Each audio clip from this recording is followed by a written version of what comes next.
Everyone, welcome to the Trauma Recovery Coaching Summit. It is sponsored by the International Association of Trauma Recovery Coaching. I am Bobby Parrish, the association's executive director. And hi, I'm Sarah Parrish, the Deputy Director. We are so happy that you're here for 5 days of interviews by our coaches about trauma recovery and trauma recovery coaching. Just want to issue a quick trigger warning.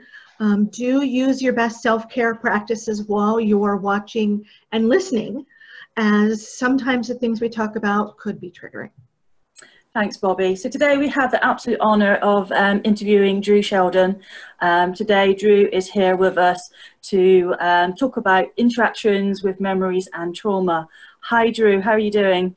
Good, how are you? Really well, really well. It's just lovely to have you here with us all today. So to start us off then, Drew, how does improving memory improve mental health? So I did a bunch of reading on this because for so much of my life I've actually kind of cursed my memory because people always think I have this great memory, and I said, well, it's really a curse. And I had heard about some research when I was doing my bachelor's degree. In a cognitive psychology class, the professor presented us some research that suggested that if you can't remember, it's probably for the best. And that struck me as right in line with what I had always thought, because I always cursed my own memory for my own traumas. But then as I started reading the research myself, I realized that's probably wrong. And a lot of the research he had presented was on physical traumas like car accidents, things like that. And a lot of the memory loss was caused by traumatic brain injuries.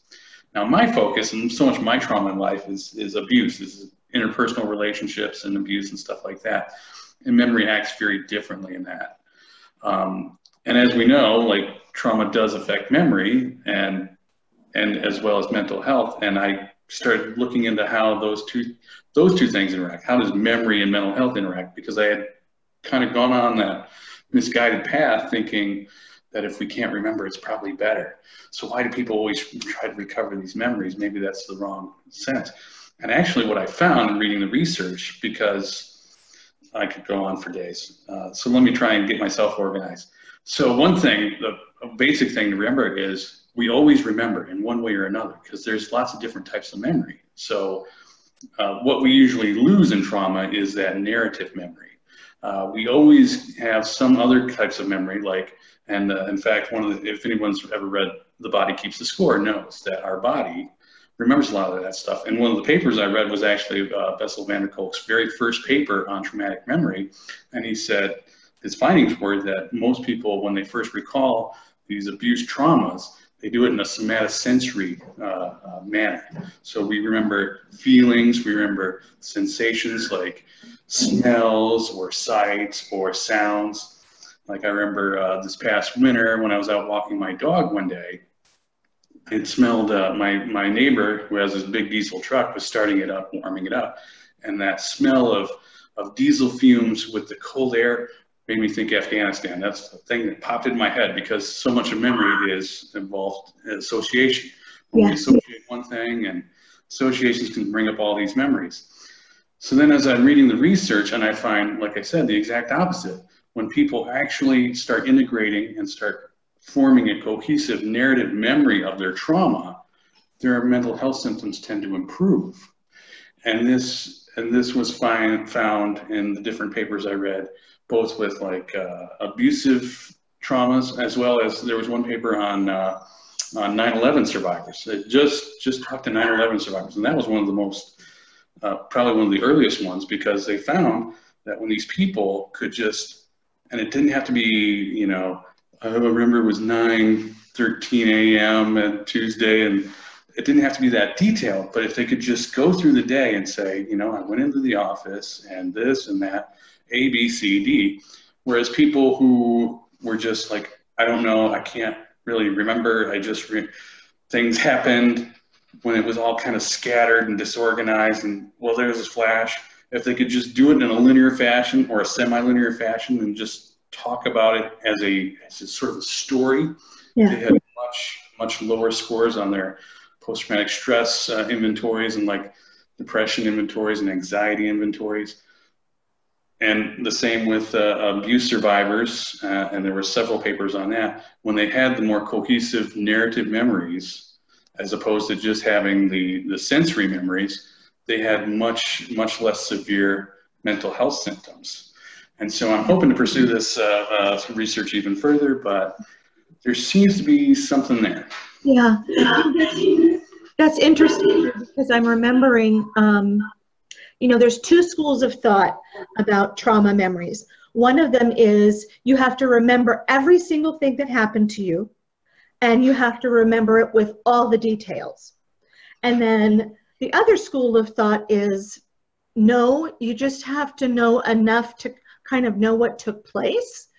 That actually, the more that you talk about your trauma, especially if you talk about your trauma repetitively, it's actually ingraining those memories into your brain, makes more and more neural connections along that same memory pathway.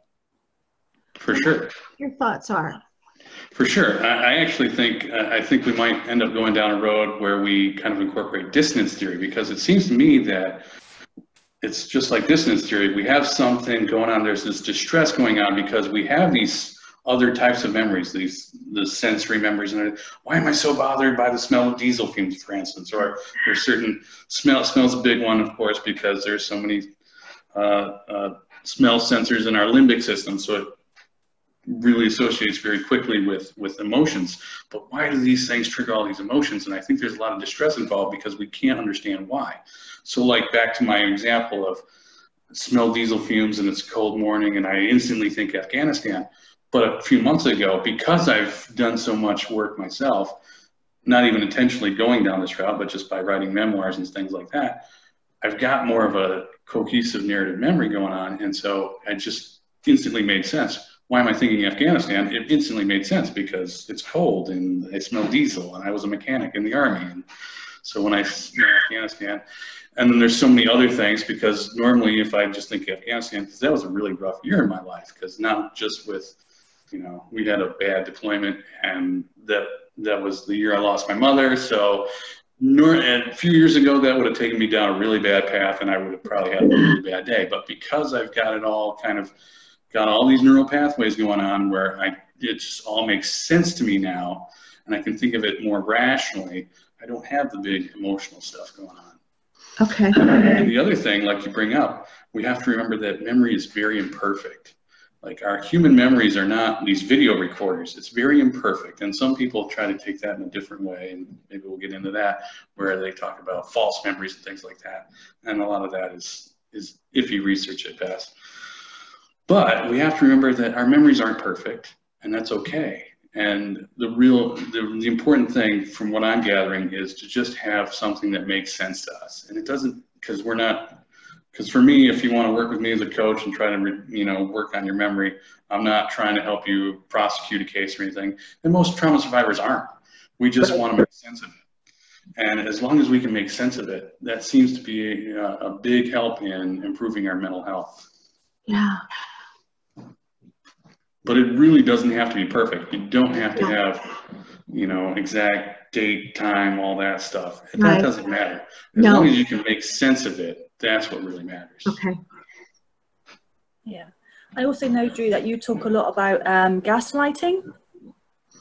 Oh, for sure. Yeah. Can you explain to the viewers, about gaslighting and about what it is and stuff?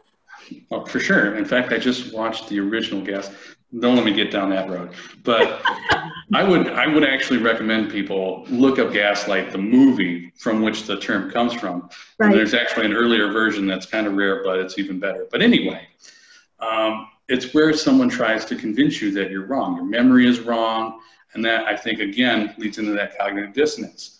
You know what happened to you. But there's so many weird little ways, and I'm actually planning on trying to do a video series where I kind of point out some of the key signs. So I read this book on the verbal clues people give when they're lying, and I found a lot of them are easily adaptable to gaslighting, where a lot of these same things are happening, where when you were confronting me with something I did to you, I do all kinds of things to make you question that.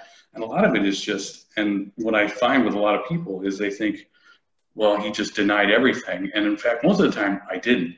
But that's one of the keys to gaslighting is they make you question your memory. And a lot of times, because our brains aren't wired to lie, but that's a whole nother thing that I'll get into my video series. But I want you to question yourself. And that, again, it goes more into that distress. And now you're questioning that narrative memory. So that's why I think, you know, if we really work on recognizing the signs and trying to find support elsewhere where we can say, hey, this is what happened to me, and having people believe you is really powerful, because then you can still work on those neural pathways and make them even stronger. Because yeah, I know this is what happened, and I know this, and other people know this, and that's good. But and you see it all the time when celebrities get accused of something, and they usually start out with trying to deny it. And even sometimes when they admit it, like Harvey Weinstein's statement, that's gaslighting right there. With the way he kind of admitted to what he did, and you know, did some weird things like, well, this is how I was raised, and by the way, I'm going to do these other great things. That's one of the big signs, is trying to play up what a great person I am. Well, now you're questioning, you know, if I'm playing up what a great person I am, now you're questioning, well, how could he have done this other stuff? So that's one of the things you really got to look out for, is gaslighting and starting to question your own memory. So is there a test, Drew? I mean, so I think something happened and someone says to me, well, no, that didn't happen. What do I do in that moment? It really depends on the situation. For one thing, I always tell people, like, you know what happened, and just look into those other memory clues, like the somatosensory stuff. Like, well, I know that I've got this feeling, you know, the more you can work on making it all make sense, because some people will try to tell you, no, you're wrong. You know, that couldn't have possibly happened, this, that, the other thing. It really, because like you were saying, we want memory to be perfect, and it's just not. And just recognizing that it's not perfect, and other people's memories are imperfect. That's the other key to guarding against gaslighting. That other person's memories is quite imperfect. Like I've always said to people, because I've had some back and forth with my primary childhood abuser, who likes to try and do a lot of the stuff. Right. And I always say, like, she probably doesn't remember the thing she did. And that's, you know, because memory isn't perfect. So it can work both ways. It can be a defense mechanism. Remembering that memory isn't perfect, your abuser might not remember the things they did, or they're trying to repress it themselves. Yeah. That's interesting. My primary abuser will admit to physically abusing me, but not sexually abusing me, which I find to be very interesting, because I have no memories of being physically abused. So I'm thinking, you know, is that what his mind has done? Has it transferred it into a more quote unquote acceptable type of abuse? It's quite possible, because like I said, memory is imperfect. So sometimes we will convince ourselves, like, no, I didn't do that. And deep down, he or she probably does remember what they did to you. And that's one of the other keys to look out for, is those partial admissions. Like, oh yeah, well, I did the one thing, but that other stuff is completely wrong. Like, you know, and especially when they're admitting to things, the very minor things. Yeah, I got to get it more organized. But yeah, you're identifying one of the big clues, for those partial admissions are really something to watch out for. And also, I imagine when the partial admissions also lead into a quick turnaround, like, but you know, you really did all kinds of things to invoke that abuse, or, you know, this and that, or you were always this, or, you know, or just belittling you in some other way. So those partial admissions are something to watch out for. And the fact that you don't remember things is not uncommon either, because when I started writing my memoir, because I'm writing a trauma-focused memoir, and my childhood best friend brought up to me some of the things that my abuser used to do to me that I had forgotten. And when he mentioned it, I kind of, oh yeah, I do remember that. But that was one of those things, because he didn't see the worst of it. But the worst things he saw were the things that were most prominent in his head. And he reminded me, like, oh yeah, she, you know, treated me like a slave. She'd bang on the wall and say, hey, come wait on me hand and foot. I didn't remember that, because to me that was like no big deal. Right. You know? In the face of the worst stuff. Yeah, and compared to everything else that the rest of the world didn't see, that was pretty minor. But when he brought it up, I did kind of remember it. But it's not unusual for us to kind of, you know, we remember the most prominent things and not necessarily remember the other stuff. But it's possible that he did actually also physically abuse you. Okay. But he's just kind of focusing on that, because sometimes that's one of the keys is, well, let me focus on this minor stuff, and then maybe you'll just accept that and leave me alone. Because we don't want to admit to the bad things we've done oftentimes. But again, what I always encourage people to remember is, you know what happened. Like, whether or not the other person's going to admit to it, and a lot of times they won't, you know what happened. You really do, and you got to trust in your own memory. And I find that sometimes, because I did it kind of unintentionally, like I said, just by kind of writing it out, having a record for myself of what happened, not necessarily in a strictly linear sense, and not necessarily in those most minute details. Like, I can't remember exactly when I was sexually abused. Luckily for me, and that's probably a bad term, it was very short term, but I can't remember exactly when it happened. Yeah. And it used to bother me. But now I realize, no, it's not that important. I know enough. And I remember way too many other details. Right. But exactly, because I was just a little child. So, you know, you're not going to pay attention to the date and the time and all that stuff. Yeah. So as you're talking, I'm envisioning in my head that this has to somehow impact post-traumatic stress disorder. Can you tell me how those two fit together? For sure. Because like I said, you know, when the traumatic event happens, our memory, especially our narrative memory, kind of goes haywire. And so it's very difficult for us to put it back together again. But as I said, what I see in the research is when we kind of put those things together, those PTSD symptoms reduce for most people. And this isn't going to be 100%. This is definitely not a cure for PTSD.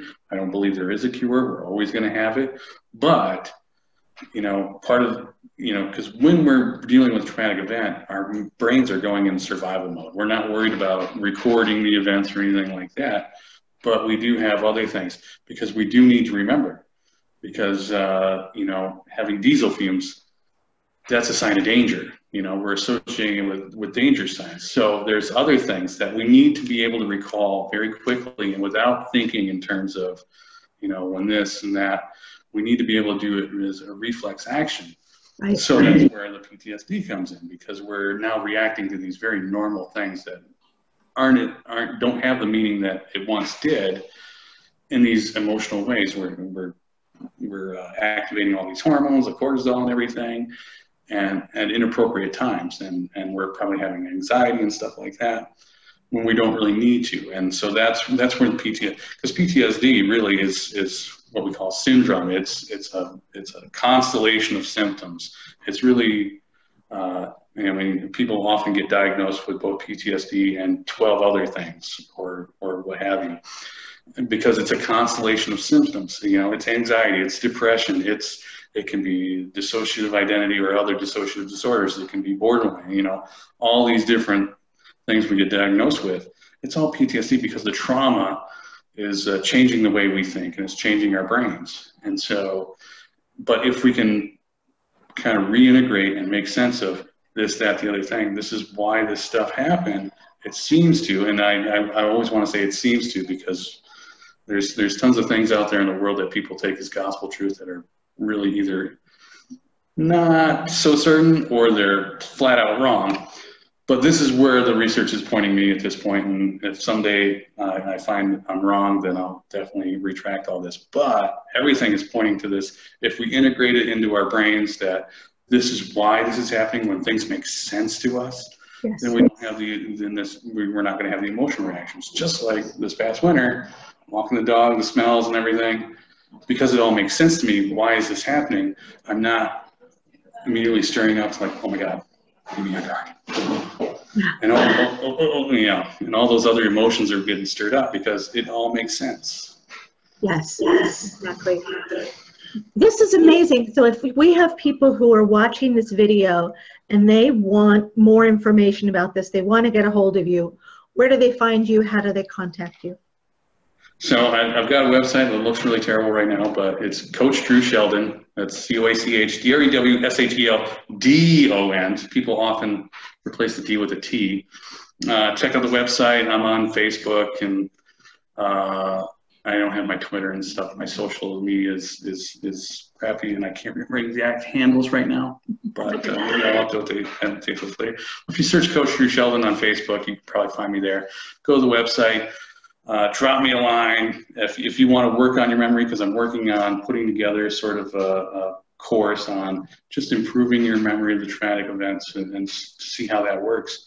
Because like I said, I want to pursue this research further. Contact me and let's work on some things. And like I said, it's kind of experimental, so I'll work deals with people. Yeah, because I would love to know more, and I'd love to have some guinea pigs. We're willing to kind of take on the task, and just remember it can be very, in the moment, disturbing and stir you up a lot, so be careful with it, and I'll encourage you to do that if you contact me. And we'll see how it goes, because I'm a believer myself, because like I said, unintentionally I did it for myself, and it seems to have worked pretty well.